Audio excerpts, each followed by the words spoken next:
Então, na perspectiva de Hobbes, o homem é mau. E se o homem é mau, não adianta estabelecer contrato, porque o homem não vai cumprir com contrato algum. Só respeitaria a força e o poder. Isso deu base ao absolutismo. Lembrando que Hobbes, é preciso lembrar, no momento em que Hobbes escreve isto, um momento de absolutismo. Na perspectiva de Rousseau, o homem é bom, mas a sociedade o deturpa. E aí é necessário um contrato social para fazer com que o homem não mate o outro homem, para que o homem consiga conviver com o outro homem. Então teria uma função o contrato social. Mas me parece que na época deles, quem mais fazia sucesso pragmaticamente era Locke, num ensaio sobre o governo civil, que dizia que um homem, não é que ele seja bom ou mau, o homem é impuro, ele tem defeitos. E o contrato social, uma constituição, serviria exatamente para permitir que esse homem que é cheio de defeitos venha a ter menos defeitos e consiga conviver sem matar o outro homem. E é isso que a gente vai conversar agora, sobre a interferência do contrato social e, quem sabe, do próprio Poder Judiciário para fazer cumprir esse contrato social. E aí eu pergunto ao professor, as cortes constitucionais na Europa, qual a sua visão das cortes constitucionais europeias atualmente? É uma visão não muito positiva, porque as cortes constitucionais europeias, excetuando talvez a alemã, têm tido uma fortíssima tendência de aceitar tudo o que os governos fazem e não levar a cabo a sua função principal, que é defender os direitos humanos. Nem é defender a Constituição, porque antes e acima da Constituição são os direitos humanos. Pronto. E as cortes europeias têm feito pouco nesse sentido. O Tribunal Constitucional Alemão tem feito alguma coisa, mas os restantes nem por isso. Agora, vamos lá ver o seguinte, mas qual é este ser humano que tem direitos da pessoa e que tem de ser protegido pelo Estado, pela Constituição e pelos tribunais constitucionais? Eu diria que é um ser humano com defeitos. Mas, enquanto que para muitos autores e muitos pensadores o ser humano é tão mau que não há nada a fazer, é preciso haver regimes despóticos, autoritários, que lhe ensinem o que ele vai fazer e o punam se ele não o faz. Eu não concordo com isto de modo nenhum. Para outros, o ser humano é uma pessoa capaz, racional, capaz de entender, etc., mas algumas vezes não quer. Enquanto que para os outros, a pessoa pode querer, mas não é capaz. Para mim, a grande diferença é as pessoas que são racionais, são razoáveis, mas não querem, e as pessoas que não são capazes de ser racionais e razoáveis. Portanto, são infra-seres humanos, dirigidos por um poder absoluto, uns filósofos, uns líderes do proletariado, etc., que lhes mandam o que é que elas vão de fazer. Pronto. Os tribunais constitucionais defendem os direitos fundamentais, que é a proteção e a garantia e o respeito que nós devemos a todos e a cada um por serem seres humanos iguais a nós. É aquele que nós queremos para nós, que nós estamos a atribuir aos outros. E ao atribuir aos outros, encontramos nos outros, e isso reflete-se em relação a nós. Estado como contrato social, não. Quer dizer, eu nunca acreditei nessa ideia da contratualidade do Estado. O que acontece é as pessoas encontrarem-se, viverem em conjunto numa comunidade, terem valores. Essa ideia do contrato social, em meu entender, foi um recurso do século XVII e do século XVIII para preencher o grande vazio ético e axiológico dessa altura. Porque durante toda a Idade Média havia respeito pelas pessoas, havia consideração pelas pessoas. As pessoas eram consideradas dignas de respeito, dignas de apoio, dignas de governar. Foi na Idade Média Europeia a primeira vez em que na história se entendeu que todas as pessoas eram iguais, em que passou a ser associada a liberdade com a igualdade, que foi restituída a dignidade à mulher casada, que foi criada a igualdade dos contratantes, que foram punidos os abusos, que foi afastada, pelo menos tentou-se afastar, a tortura como maneira de obter, digamos assim, provas. Mas de repente, no século XVI e XVII, negou-se esta herança toda. E então ficou o contrato: olhem, vocês vivem juntos, não é por terem os mesmos valores, não é por se amarem, não é por se associarem, não é por colaborarem, não é por serem uma comunidade, mas sim porque chegaram a um acordo. Isto aqui é mera fantasia. Sim. Mas, professor, na Idade Média, as comunidades elas ficavam mais atomizadas, distantes. E à medida em que o tempo, os meios de transporte, as estradas foram se desenvolvendo, elas começaram a ter contato maior umas com as outras.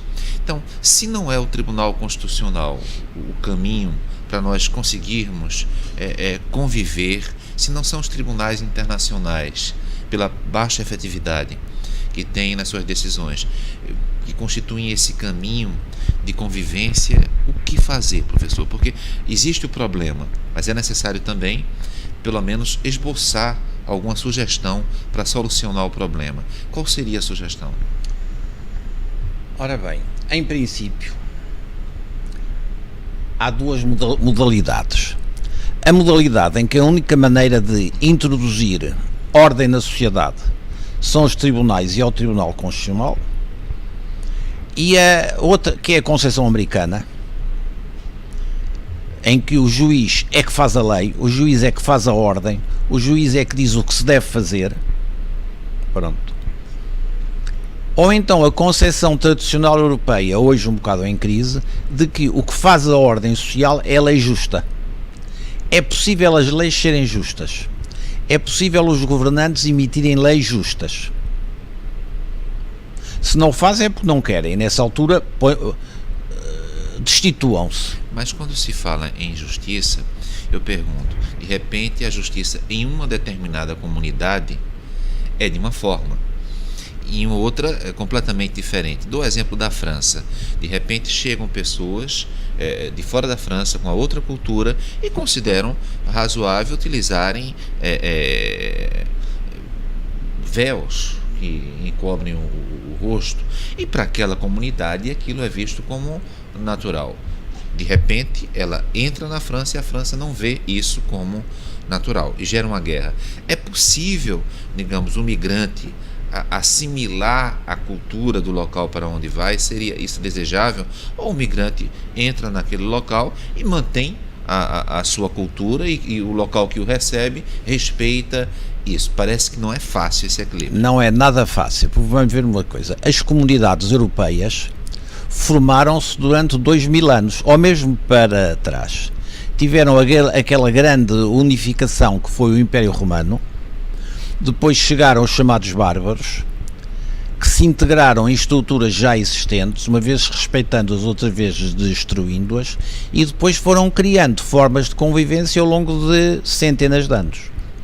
No século Magno com importância nisso tudo, não é? É muito importante, sobretudo com a unificação da Igreja Católica. A Igreja Católica incutiu-lhes valores, tentou discipliná-los.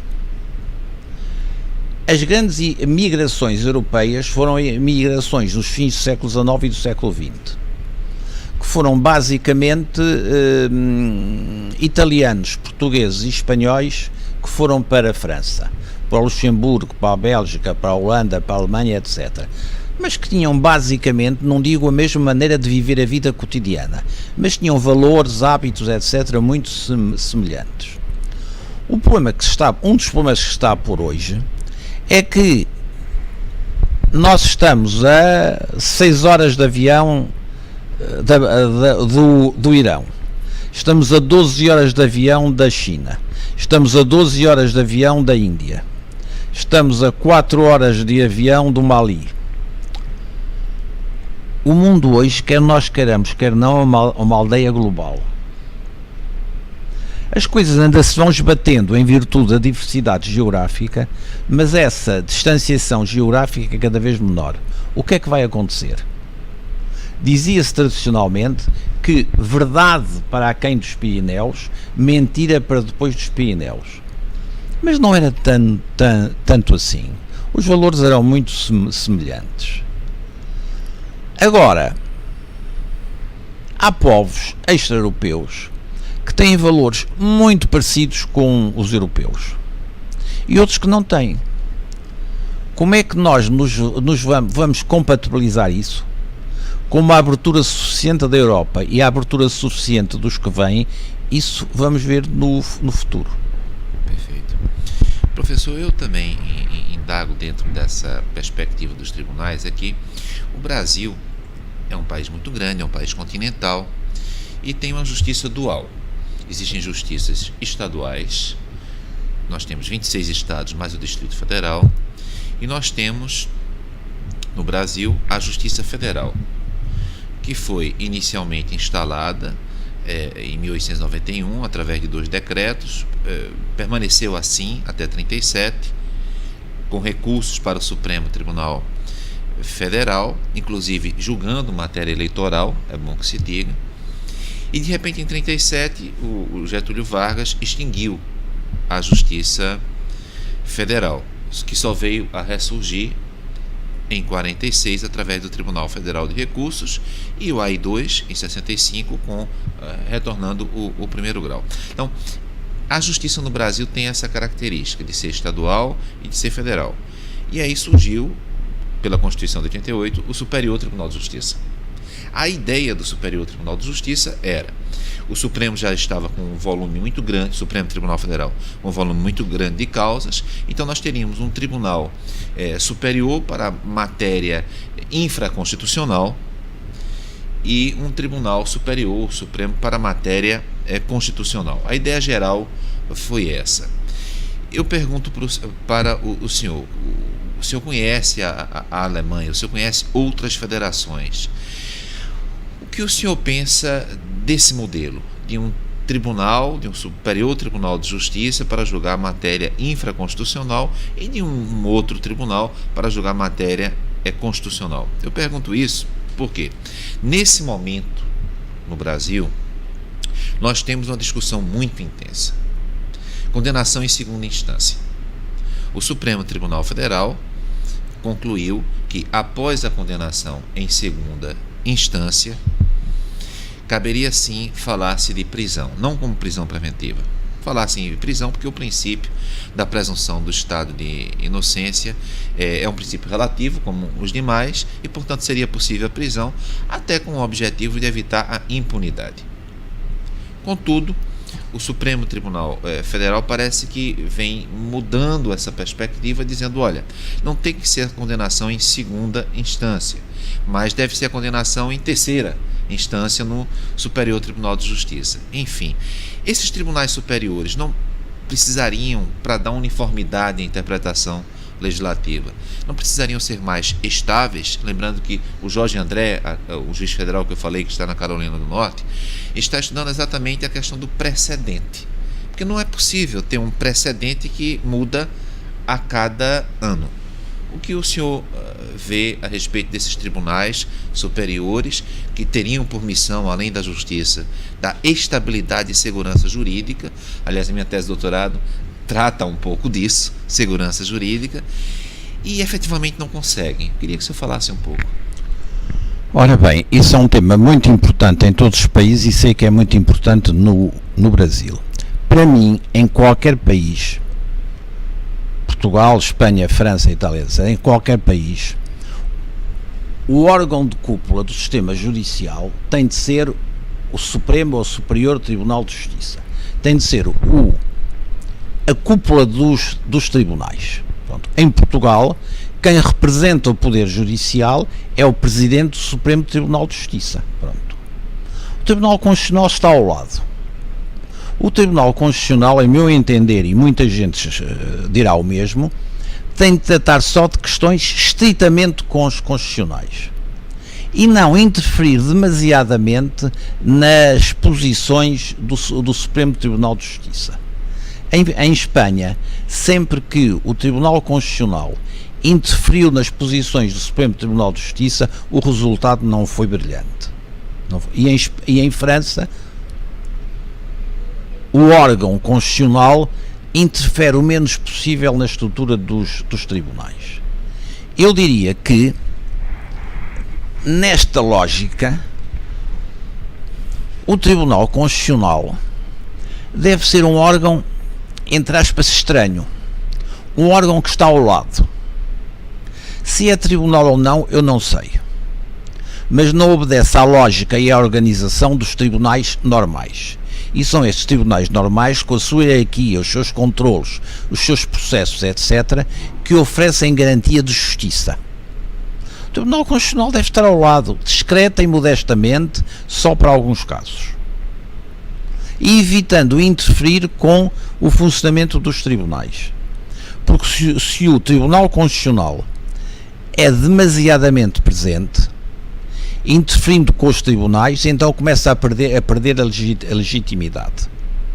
Se eu fosse juiz, aliás é curioso porque os últimos 3 presidentes do Tribunal Constitucional português, e este hoje, foram meus alunos. Perfeitamente. Gente notável, nomeadamente do que lá está agora. Mas é gente prudente.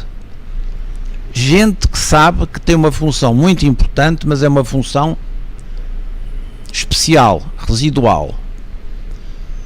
Agora, e sobretudo, tínhamos consciência do seguinte: o Tribunal Constitucional não serve para fazer leis, nem dizer ao Governo as leis que há de fazer.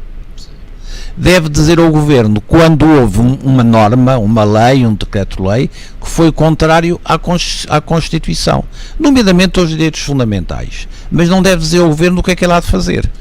Mas no caso do Brasil, nós temos um mandado de injunção e a ação declaratória de constitucionalidade por omissão. Então, porque nós temos um sistema híbrido, não é? E aí eu pergunto para o senhor o que o senhor acha do mandado de injunção. Vou simplificar, que seria quando há uma falta de norma, em um caso concreto, viria o mandado de injunção e preencheria essa lacuna. E na declaração de constitucionalidade por omissão, não seria uma norma no caso concreto, mas seria uma norma mais abrangente, com caráter de generalidade.